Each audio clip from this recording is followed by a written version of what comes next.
What is my next challenge in daring to be human? How do I connect with life?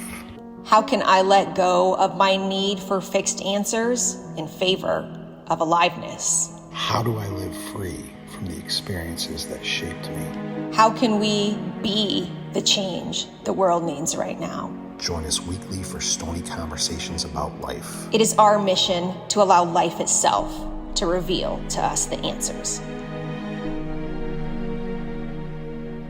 Welcome to Chasing Thoughts.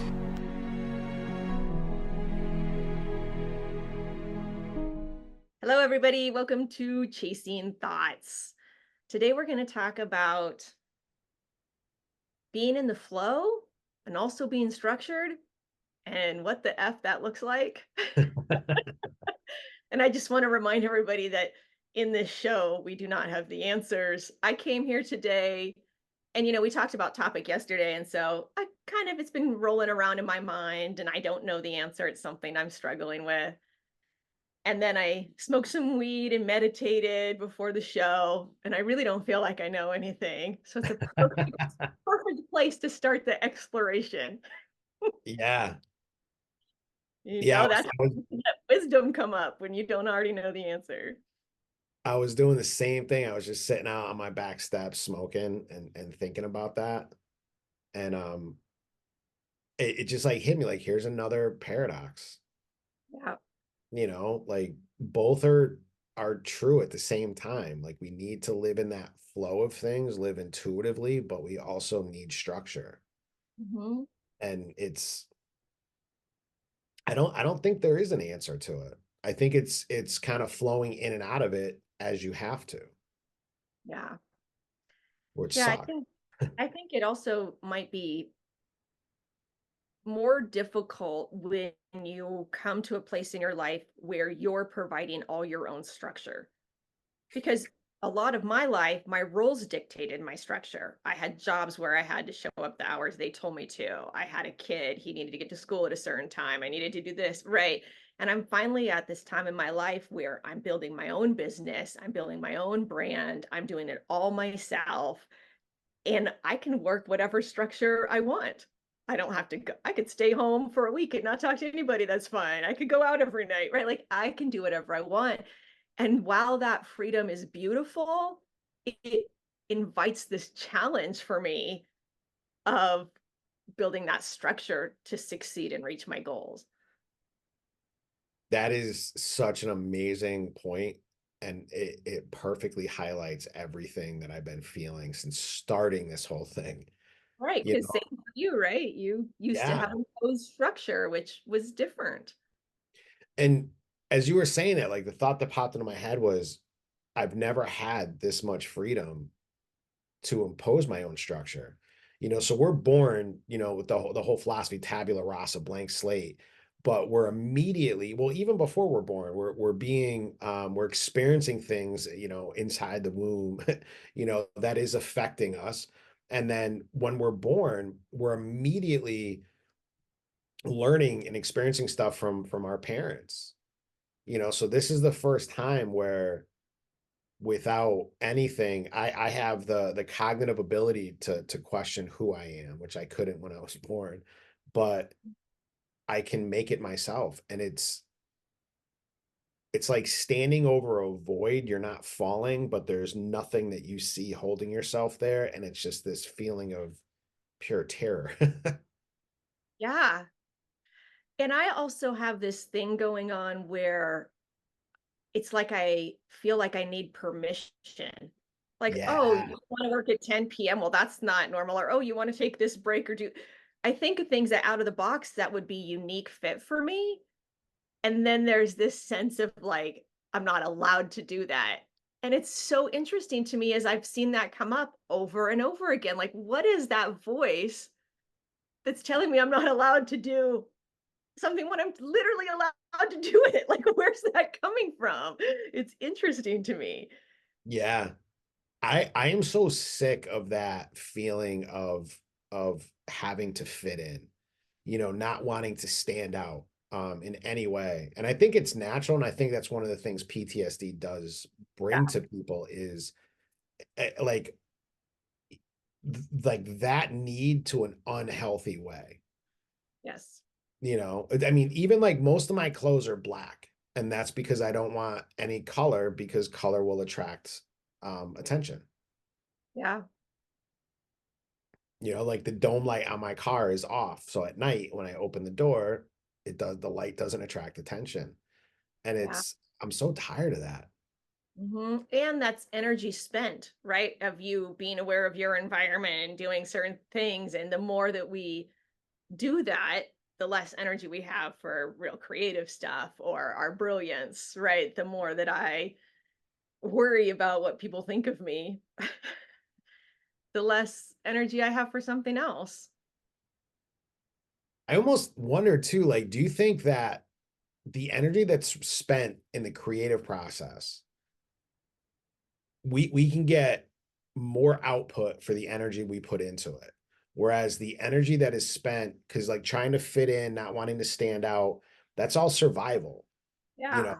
And so we're in that fight or flight response. And are we expending more energy to keep ourselves safe in an environment where we don't have to? You know, the Yes. threat is psychological and not real. Yes. I think that is very true. And I honestly can't even imagine if I felt safe in my environment all the time. And I mean like safe of being able to show up, right, be judged, not care, let people live their own story. I imagine I'd have a lot more energy because a lot of my Yeah. energy goes to that, even if I am consciously trying to choose something else or not listening to those thoughts, keeping up a wall against those thoughts or like even having them there is a drain. Yeah.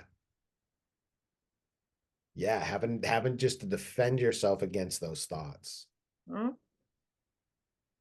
Yeah. That's pretty interesting. Yeah. Yeah, that's Yeah. how I see it, and sometimes I even tell my husband, like, "I'm not able to defend against those thoughts right now." Like, if something happens, I'm gonna be spiky, we're gonna fight easily, I'm struggling. Because when you can't defend yourself from those thoughts, that's when you get in big fights, that's when you spiral down. But it just happens sometimes. And you know that is the worst part of like all that anxiety to be in, where you feel like you can't escape from it. You know, they did studies after 9/11 with kids that were in school around the buildings. And when the planes hit, the teachers like got them all together and then began to like run them down the street. Um, and they found less instances of PTSD in these kids because they were active in their own in protecting themselves. Interesting. And then when we're in those situations where like in during the Holocaust, Viktor Frankl writes about the worst mental sort of trauma that they faced was not having an end to their imprisonment. So Yeah. it was just open-ended thing, and so there's a hopelessness Mhm. that seeps in that you're then trying to fight as well as the situation that you're in. Yeah. Yeah. Yeah, it's interesting how our whole life is in this physical world, but also in this mental world of stories that we're telling ourselves as we traverse this landscape of humanity, right? Of being human. Yeah, It's that's why fascinating. I'm becoming like addicted to the idea of stories because I think that's I mean we're the narrators in our own story. You know, like what was that movie Stand By Me, you know, like where they narrate or like the Wonder Years where they narrate like that. I mean, that's basically what we're doing. You know, Yeah. we're living a character and we're narrating our own story, which means we can make it up. But Hmm. first we have to kind of learn how to block out the white noise, which is the societal ideas and the parental ideas and the teachers and the religion and all that stuff and choose a story that we want to tell. Yeah. Yeah. So you have to have awareness that you have that control, right? Because a lot of us go our lives or much of our lives thinking that our stories and our thoughts are just who we are. Yeah. But making that separation, be able to see the pieces, that's where it really, I think that's where the juiciness starts. Yeah. That was one of the things that I learned that had a huge pivotal moment for me was that we're the observer of our thoughts, so then therefore we're not our thoughts. We're something else. Mhm. And then just starting to learn how to connect with that higher level um consciousness, like that was so pivotal for me. Yeah. Yeah. Me too. Yeah. That, like, being able to watch myself be anxious versus being anxious, right? To be like, okay, here I am. I'm going into my patterns of high anxiety. If I don't take care of myself, I'm gonna like break down crying. But I'm watching myself and I'm not lost in it. And so I can take Yes. better care of myself because I'm like, okay, Mindy, here we go. We need to go do this now, right? Oh, someone said something and you feel defensive. Okay, we're gonna take a deep breath, Mindy, right? And it's like I'm coaching my own self on how to live with this Yeah. thing that I have, this consciousness. Yeah, and that's the key. You know, Yeah, that's what allows us to live responding to what is going on instead of reacting to what's going on. yeah, Like for the things that are truly dangerous, like that reactive brain is it's going to do what it does. It's going to take over and it's going to react. yeah, But being able to stay and recognize that somebody just pissing you off for whatever reason is not actually a threat. Like in fact, a couple minutes ago before we jumped on, I was looking at my YouTube stuff because I got a new comment and I was like, oh, I wonder what they said and stuff. And I looked and it was this thing where I was just talking about, I love ancient artifacts. Like there's just some type of energy that I almost like can feel, being close to them and everything. Like thinking that somebody 3,000 years ago touched something, it was lost to time, and then I'm digging it out of the earth. That is, oh my God, incredible. And so I was talking about that, and this dude responded and goes, "Stop yapping." So at first, like, I get like pissed, and then I just started laughing. I'm like, that's kind of funny. Stop yapping. I haven't heard that in a while, you yeah, know? And this dude's comment in no way is a threat to me unless I allow it in. Like a freaking vampire, you got to invite him in, man, right? If I invite those right. things in. And really, he told you something about him. He's not into storytelling, or he's uncomfortable with somebody sharing their passion, or right, like he showed you something about him that has nothing to do with you based on his judgment. It's not even about you, really. Yeah. Yeah. Like, because then in my thoughts, and I'm just making all these assumptions about him, Mhm. this is somebody that is not connected to wonder in life, Yeah, to passion, and that makes me sad for him, and when it comes down to it. yeah. And maybe it's true or maybe it's not true, but that story in your head makes you a more compassionate person and it makes you feel safe in your own space and body. So that's a wise belief system to have. Yeah. And dude, that's just like the lock and key for everything. It doesn't matter if the story is true or not. What matters is what the story does for me, because if the story makes me go into not being angry, not losing and just wasting my energy and all these negative emotions, but it pushes me into a more positive place that is bringing more energy into me, like just bringing life into me, that is the purpose of the story, not to be true or false, Right. but to either bring life into me or deplete life from me, Yep. and I mean like the energy of life. Yes. Absolutely. Yeah. I am surprised I play with this sometimes. So everybody knows that situation where you're walking into a party or a room or a conference and your thoughts are saying things like, nobody's going to like me here. I'm the stupidest one in the room. Like, I look ugly. I look fat in this dress. Like, whatever the narrative is. And just as an experiment, flip it completely. And I know it feels like lying to yourself, but be like, everybody here loves me. I'm going to be the most popular person in this room. I'm the best dressed person here. Because, like we said, neither of them are true. Neither one of those extremes. So you might as well tell yourself the extreme. Like, if you're going to lie to yourself, anyways, lie to yourself over here because at least it fucking feels good. Like, it Right? doesn't matter if it's true, right? What you tell Yeah. yourself is going to impact how you show up and how you feel, period. Dude, I love that. If you're gonna lie to yourself anyways, like just might as well make it a good one. Right.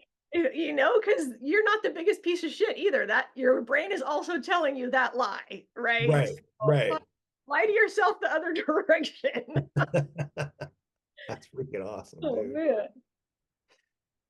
Dude, you know what I was thinking of too when thinking about like talking about this today was so back during my church days, especially like growing up when I was a teenager, everybody wanted to be a preacher. Like all the guys wanted to be a preacher, and of course, since girls can't, they wanted to be pastors' wives or missionary wives or whatever. And but then I would hear all the preachers come in saying how important it is to have the people in the seats, you know, the people at the power plants, the machinists, and they talk about how important that is. But then the rest of the time, it's just all about how called and blessed and amazing and righteous the preacher is. Mhm. So they almost build like this romantic version of this occupation, and of course everybody wants to get into it. Yeah. And then when you're like told like nope, it's not for you, like why do I have to be less than, Yeah. you know? So what it reminded me of was like we're in a good place, like because we get to do this, you know, especially me. I get how blessed I am because I have my retirement, which brings in money, which allows me to do this, and then Sandy just pushing me forward with this, you know, like we could tighten our belts. We won't have to do it much, you know, but we could tighten our belts for a little bit until things start rolling. So it's hard for me then to tell somebody that's working the 9 to 5 and or not only the 9 to 5, but then all the overtime to pay the bills, Yeah. you know, break out of the matrix and stuff. Like, well, you can't survive that. Yeah. I have two thoughts on that. First, I agree with you, and I feel incredibly privileged. The life I live is amazing. But one thing I've been trying to take more ownership of in my life is the hard work I did to get here. And Hmm. so while I hear what you're saying, if anybody knows my story, right? I grew up on food stamps. I grew up living in and out of my car with my mom and my sister, right? Huge poverty. I struggled through trying to change my mind. And as I changed my mind and grew and grew and grew, I stopped choosing abusive men. I stopped choosing dead end jobs. So yes, it's a privilege to do this work, and the amount of time I can dedicate to this work is more now. I have been doing this work since I was a teenager. Like, that is what gets you out of your circumstances, is learning how to change your mind in whatever capacity you have, 5 minutes a week, right? Maybe then it's 10 minutes a week. Yeah. But you don't change your life without changing who you are on the inside. I don't think you can. And so I think that there is, you know, I think that what we talk about is available and valuable for everyone. Yeah. Yeah. I completely agree with that. And I think what I struggle with is, and kind of like talking about being in the flow or the structure, when someone's in that sort of box of existence where they have all of that structure Mm, controlling them, like to the point where our identities are formed by what we do, yes, you yes, know, like just that whole idea of like when we meet somebody new, that's one of the first questions you ask, like, well, what do you do? And yes, then based off of that, we judge them, you know, if they're a banker in an office, you know, like or something, like we're gonna see them as more of a trustworthy person. yeah. Um, and so how do they start detaching their identity from Hmm. all of that structure where Yeah. they can enjoy sort of like their own life, but like that's a smaller part where not like it's opposite right now. Like that structure is the majority of their life, and then a little small part which is made up of all these routine things because you're living around this timetable. Yeah. I think I can say this. When I look back on the things I did to grow as a human, I think the number one thing was loving myself more, like more actively, giving myself what I need, understanding myself, talking kindly to myself, or even, making time saying, I'm not going to take my kid and sign him up for this sport because I need afternoons at home by myself. Well, right. Making choices that honor your needs, because the more that of you that you can gather to you, the bigger the foundation you're building for going forward. Yeah. Yeah, kind of like where if you're giving everything, I mean, just to your kids, which is so easy to do, And it's you know, praised in our culture, right? You're the perfect mom if you leave nothing for yourself. right. Yeah, yeah. And then you're depleted and then you can't be there 100% for them while you're with them. You know, but then taking that time for yourself sounds selfish, but Yes. it does allow you to show up 100%. Yes. And that will change your life in ways you can't imagine. Because in the moment, you'll respond to things differently. You'll start thinking differently when you're coming from a well cared for place and you don't even understand what that's going to be like right now, but it's going to help you get where you want to go. That's what I Yeah. feel like it's like when you're in that spot. You just have to trust that taking care of yourself is the answer. So so it's not about necessarily breaking out of that structure, but it's about turning inward while you're in it, because that while you're in it, that's going to be where things begin to change. Like you change with how you're seeing yourself, how you feel about yourself, which is going to affect how you feel about what you're doing, you know. And I think it's completely possible to be like working a 9 to 5 or whatever and still enjoy everything, every aspect of your life, Yep. because you are the identity instead of the occupation. Hmm.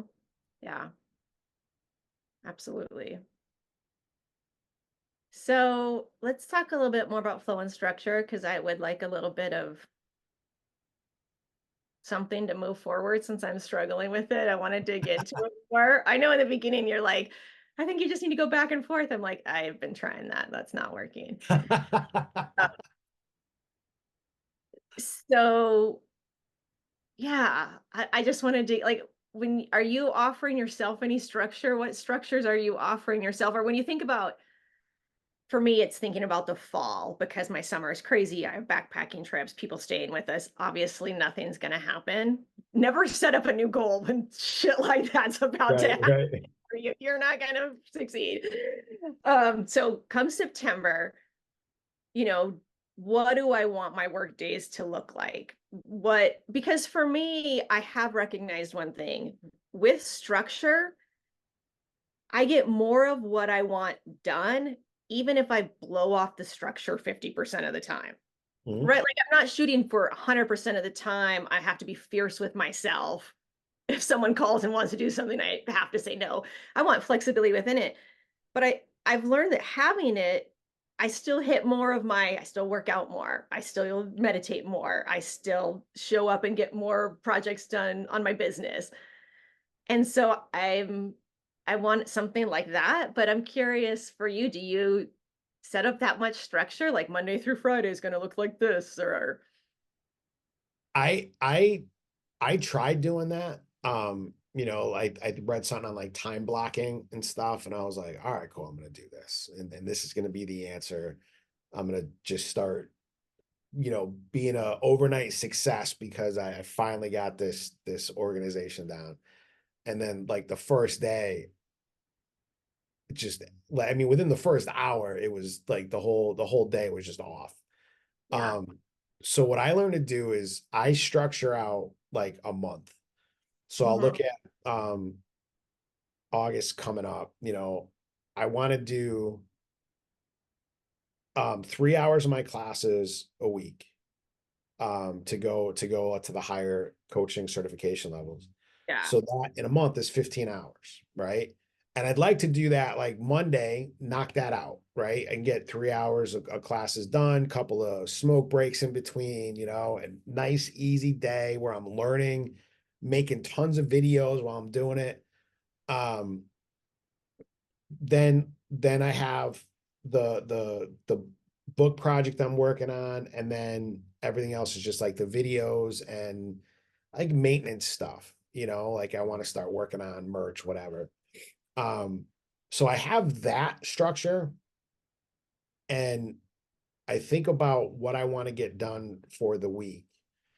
So like 3 hours of classes, and I'm going to do it on Monday. But then Monday comes up, and it's a perfect day for a hike, and I can go in the woods and bring my OnlyFans setup and record some content, and I just do that for 4 hours. I just go in the woods and just smoke and talk into the camera, for 4 hours, completely alone. Yeah. One of these days I'm hoping like there's deer running around in the background and stuff, but um and then I'll keep in mind I got it. I need to do these 3 hours. Mhm. But now like content wise, I'm good. All I have to do is just edit that stuff, and then start throwing it up. So I can now say, okay, well, Tuesday I'm going to do that 3 hours. And that's what I meant by like moving in and out of structure, like moving into the flow and Yeah. out of the structure. So the structure is there, almost like thinking about it as like two different dimensions. You know what I mean? Like when you get that intuitive pull into a place, you go into the flow of that and see where that takes you. But Mhm. then it when you need to, you move back into this other dimension of the structure and be like, okay, well, I put this off today, so today I'm going to knock this out. Yeah. So it's kind of listening to that voice inside, that intuitive voice inside it, of telling you when you need to be in it and when you need to venture from it. Yeah. Yeah, I was thinking about adding some more intentional space into sort of, what I want to get done in a week or a month. And that is um a creative space where so you heard of the book The Artist Way? I mentioned it before. One of the things Yeah. that it says is you wake up every morning and you write longhand 3 pages. And it doesn't matter what you write. I hate doing this assignment. I can't think of anything to say. Or you write real things. But the practice of showing up for yourself every single morning and dumping your brain eventually has these really good results for people. And I can understand that. That makes sense to me. Like building this space for something. Oftentimes, when I don't have any clients or I've lost some clients, I'll create fake files, empty files. I'll buy them new notebooks because I create the empty space for new clients to come. And so with some of my creativity, I'm asking myself, how can I set up a space where I show up every day or not every day, once a week for an hour, 2 hours, whatever it is, and is it right? Let myself create something Mm. because right now creating something and creating something new, I'm not talking about just like, oh, I have this list of 10 videos I need to make, but just writing, doing art, like showing up for myself in that way because my creativity and my artistry is something that I want to grow. It's something I'm kind of afraid of, to be honest. and have like a lot of weird shame stories about. So I'm asking myself how to invite more of that person to come be with me.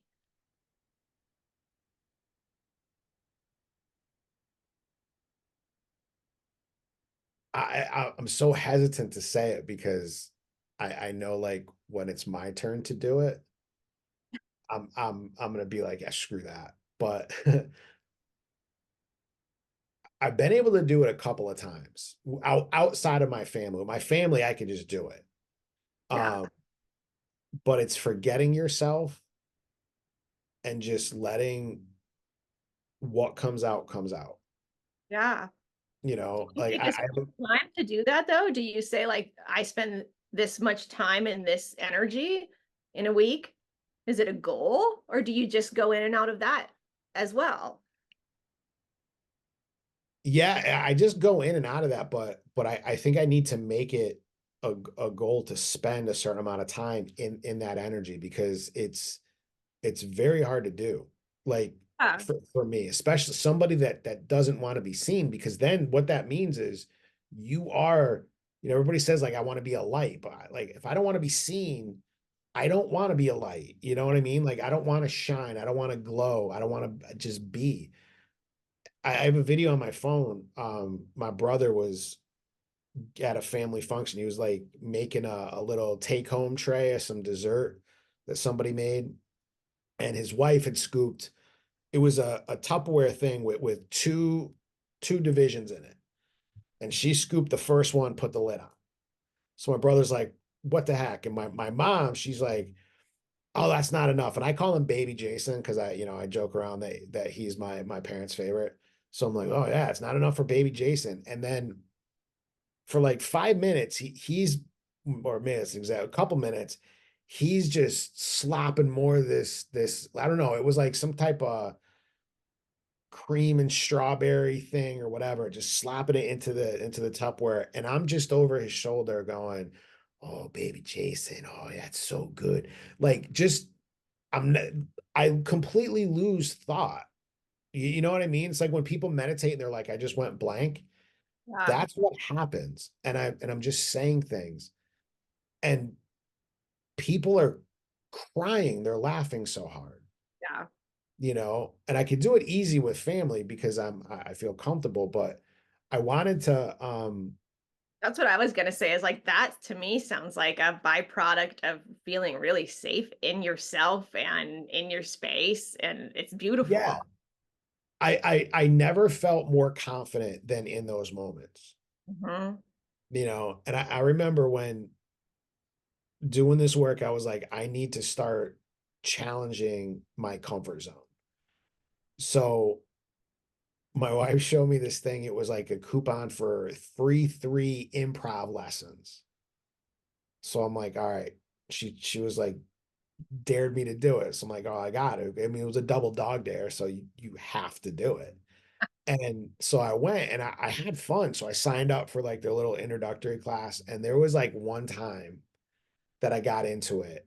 And I don't know, something with the robot. It's gonna sound stupid like to like tell you about, but um and the robot's supposed to be broken and stuff, and everybody's looking at this part, and then I just start hauling ass around the room like I'm an out of control robot and just being like, what the fuck, please help. And like everything stopped, and I felt completely in control. I felt powerful, Yeah. you I think know. that's the flow at its greatest, right? Yes, dude. Oh my God, yes. Yeah. Yeah. Because all the judgment that I put on myself, all the characters that I'm trying to play are gone, and I'm just being. Yeah. Would you say that you felt safe in your family for most of your life? Like, did you grow up feeling wanted and cared for and like people had your back? Um, I would say yes and no. Like I got lucky with my family, whatever we needed, like my parents would figure out. My dad, when I was born, was working 3 jobs. Then he got a job at a power plant as a janitor, scrubbing toilets. And when he retired, he was running the operations center by himself for the entire, keeping all of Connecticut with power. Um, so he worked his ass off for his entire life. Me and my brother used to fight, but it was like the 80s, so it was different. Yeah. Like I went after my brother once with a knife because I had like gone nuts and like cops weren't called. I didn't get arrested or anything. It was just like, my dad took care of it and that was the last time I went after him with a knife, but and then there's all, our families have their own issues. Yeah. So you can start to see what those are and to see where things were lacking or whatever. So, and then just the whole thing with church, like I never felt comfortable. I never felt like I belonged. I never felt safe. There wasn't one day in church that I was not afraid of dying and going to hell. Yeah. And like, why don't I feel saved? All this like we always were taught like once saved, always saved. That was the type of Baptist we are or were. And I would get saved like thousands of times a year because I'd be like, oh, that's my problem. That's why I'm feeling this way because I'm not really saved. So now I'm gonna get saved. And I would say the same prayer. And then like 3 weeks later, I'm like, okay, I'm not saved anymore. Like, what the hell's going on? I would even question, like, is it impossible for me to get saved? But I know that like that's against the Bible, except that like the Antichrist, he's not going to get saved. So I'm like, maybe I'm the Antichrist. Yeah. So in that way, I had a very scary internal world that when I was a teenager, man, I was freaking depressed. It was horrible. I even had one my brother Was it went to because you were wrestling inside with like the truths of this, or like it wasn't resonating with your soul, and so you could feel all that inner conflict, and it caused a lot of depression? yeah, it was I didn't feel real in anything. Yeah. Like when I did the church things, I felt fake. Hmm. I felt absolutely fake. Right. So you couldn't find yourself. You didn't know where you were because everything was kind of all your roles weren't really authentic. Right. Oh, yeah, 100%. Yeah. And then that just turned to just pure anger in my life. Um, and I would do just stupid things, not necessarily for people to see me as like the crazy dude, but just because of the rush I got from it.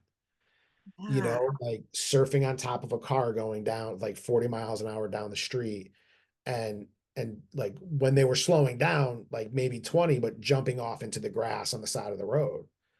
um Holding on to my buddy's car. I'm on my 10 speed and he's going 50, and the bike is shaking and stuff. And I started getting that reputation, of like Right. Sort there's of a something wrong. hellion, thrill seeker. Yeah, but I wasn't it was just doing it because I felt like I almost had to feel more to Mm, feel anything because yeah. I felt so empty. Yeah. That's fascinating. Yeah, it's interesting when I talk to people who come from big families, and I just want to sort of represent the other side. I grew up with my mom and my sister primarily. My mom was not reliable or trustworthy. So I grew up with one person I felt that level of safety with. And then not until my current husband, right, do I feel that safety. But when I look at people who have families and brothers and sisters and aunts and uncles, and they're all close and connected, I always think you don't understand the ways in which that's impacting you. Because I think people like me, or people who are orphans, or people who go through abandonment, like the experience of the world thinking you have one person or zero people or two is a lot different than the experience of the world of thinking I've got 15 people that have my back. So I just Yeah. wanted to like mention how much gratitude people with family should have for family, because coming from a side where your family is really broken makes it hard to live life. It makes it hard to feel safe in the world. Yeah, and things that I took for granted, or I'll look at the negative side. So growing up, it was me, my brother, my cousin Steve, my cousin Ann. My cousin Ann, she was the oldest of everybody. So she used to like play with us for a while, but then, kind of started going her own way. And but my cousin Steve, and my brother and me were always together. And I was a dude that was gonna get picked on. So, but we used to play like Spider-Man in the volcano, where we would fall down the stairs at my cousin's house, and then we would have to rescue each other, and we would just take turns being hanging on in the volcano. Then as we got older, my brother, my cousin created a game called Vulcan Wars, which I don't know where the name came from, but apparently the rules of the game are put on these karate pads that are just like foam that barely, like, it's like that thick, does anything, and just beat the crap out of Keith. Like that's apparently the whole game. That was Vulcan Wars. Um, and even my brother once, he's evil, man. Like I like psychopath evil.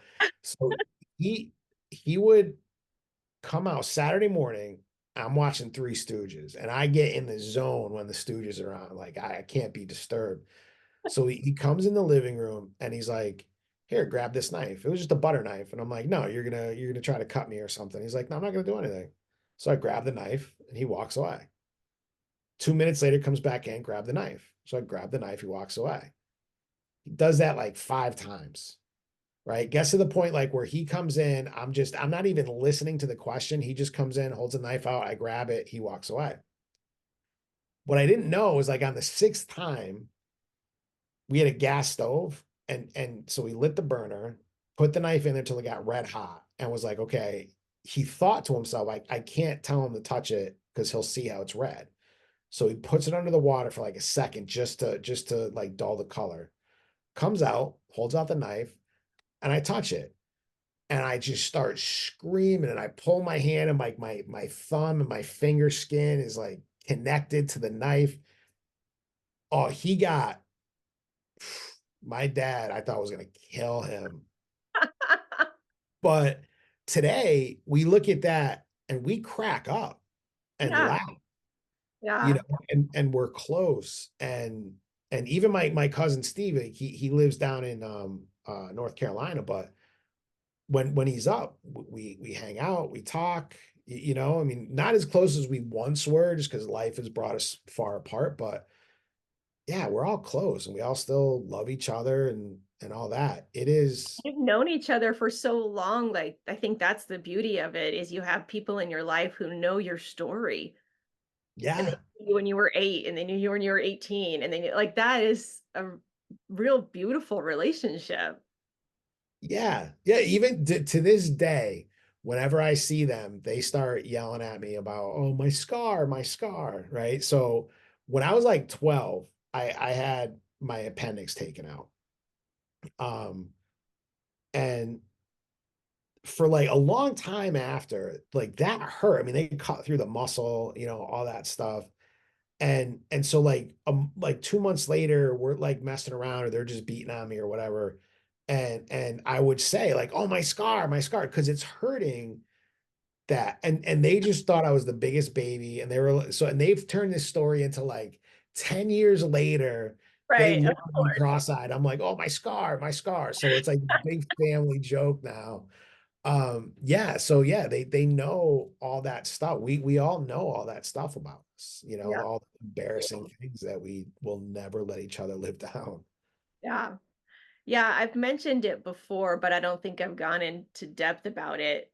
That level of family is one of my goals for my next 10, 20 years, right? Like my dad moved here, my sister moved here. I'm forming relationships, trying to get the rest of the people connected who are, the good people in the various families that have been there throughout the years and just because I think everybody needs that and everybody needs more like love and connection. And I think it would be a service to my family but I also am really scared of being rejected or annoying or whatever word or judgment I have of myself for going to people like, come on, no, share a family calendar. We want to know what's going on with you. Like, oh no, let's all do a family Zoom, and like being the one to encourage that.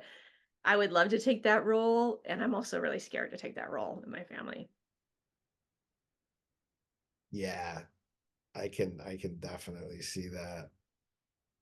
That's because it's like what we were talking about before, like that balance between what is overstepping, not wanting to Yeah. overstep, and then you don't know how somebody else is going to take it, Yeah. all that sort of stuff.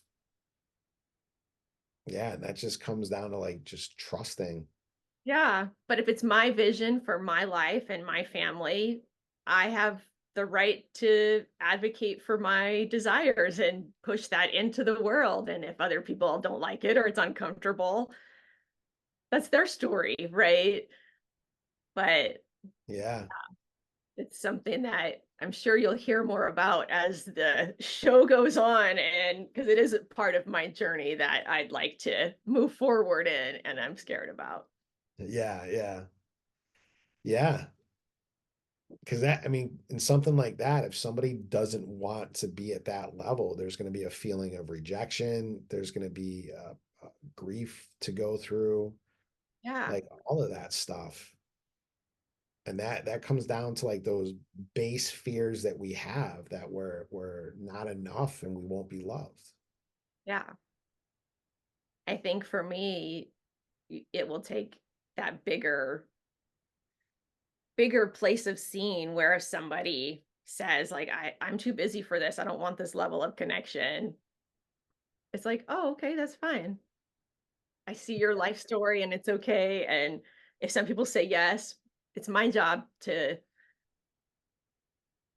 take the actions that my heart wants me to take. Yeah. And I think that's such a great example too of being structured and in that flow. So having the structure of following your heart, what Yeah. the vision of the life that you want, but also being in the flow of accepting, no matter how hard it will be, what somebody else's beliefs or wishes are for themselves. Yeah. Yeah. Accepting that ultimately I have no control over what the end picture looks like, but that can't change my level of enthusiasm for seeking out an experience I want. Yeah. And even with that same level of enthusiasm doesn't mean that there'll be days that you don't feel the pain or the anxiety of what's coming, or if somebody doesn't want to be a part of it. Yep. It's accepting that that's going to be a part of it. And that's one of the things I'm really starting to see is that we have been taught that the negative side of our emotional spectrum is wrong, Yes. and it's not. Yes. It's not something to be afraid of.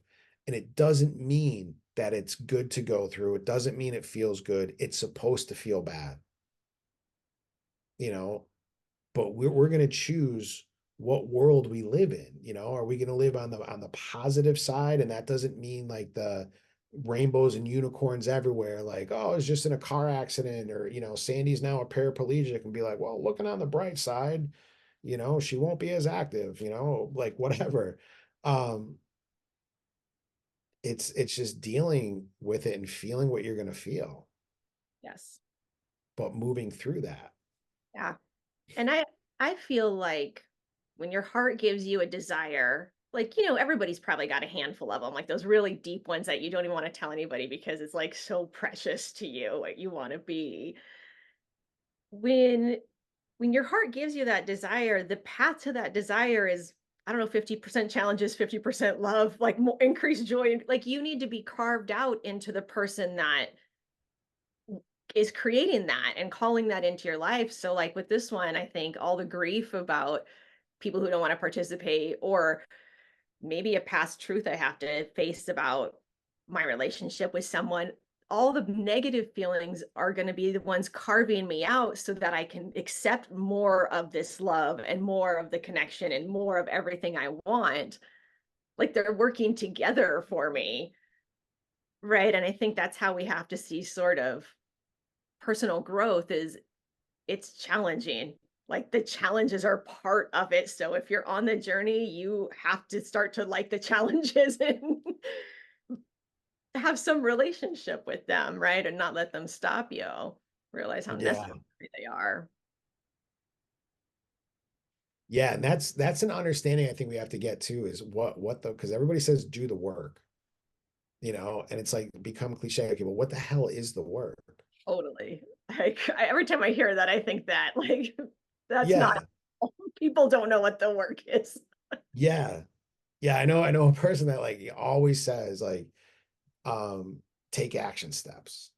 Right. Like so like whatever you say, like, oh, I want to go to school. Oh, that's great. Now take some action. Like, what the hell are action steps? You know what I Totally. mean? Like what steps? Like, but with for me, like I'm starting to see like that work is not number one awareness is I think the biggest thing to celebrate because when you become aware what that first time that you see that habit, that pattern, whether it's, behavioral, whatever it is, that a belief system that is not good for you, becoming aware of it is the greatest thing because now you can start doing the work, and it's just I think challenging those thoughts. So like when the thoughts come up, and there's sometimes thoughts come into my brain that are so overwhelming, I can't shut them off. Yep. Those intrusive thoughts. But most of them, nine times out of 10, it's just focusing on something else, not fighting against those thoughts, focusing on something else. Like when I worked on my anger, I didn't go out and practice being, peaceful. Well, I mean, yeah, I did, but I had to get pissed. Right. So I was challenging myself in that anger instead of working on being like at peace or calm when I'm already calm. It's really easy to do that, Yes. and that's the work. It's those microscopic steps that we take, building new pathways in our brain so that a different behavior begin to emerge. And welcoming the discomfort or challenge that is part of that process, right? Like you said, I had to be in an angry situation. It had to be carving you out for the peace to arise. They work together. And so I think that's where it comes in is being more interested in knowing who you are and like your growth, and that curiosity can drive you. Yeah, and it's not going to be this like uphill line of growth and progress. It is going to be up a couple of steps, a major crash, like even lower, back up a little bit, a major crash, and then it just the waves get smaller and smaller until you start to, barely, they're still all going to be there, but it's like that very easy, slow, very calm ocean movement. Yeah. Um, yeah, it's the work is almost like invisible. You know what I mean? Yes. Yes. Yeah. And I think there's like a bigger mystery of it because the woman I am today, I never could have even imagined this person. I didn't Yeah. know this person. And I'm so surprised as I allow myself to be myself and then witness myself to get to know myself, right? Who I'm becoming. And I think the woman I'm going to be in 10 years, I can't even imagine her, right? I just do keep doing this work in the moment, and something so incredible is going to bloom.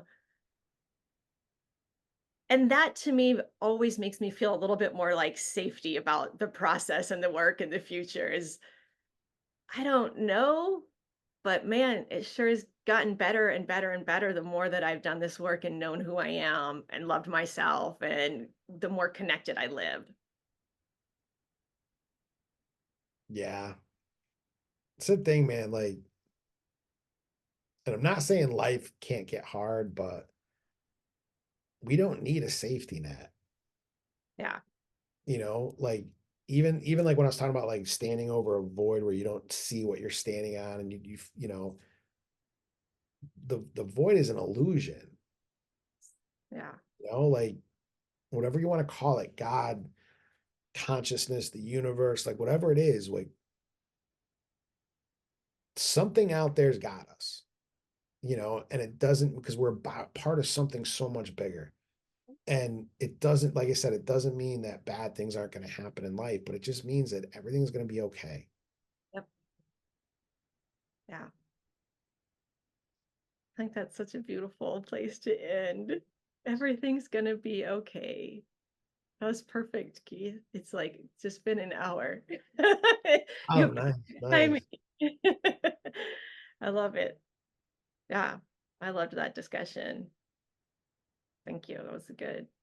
Yeah, it was cool. Yeah.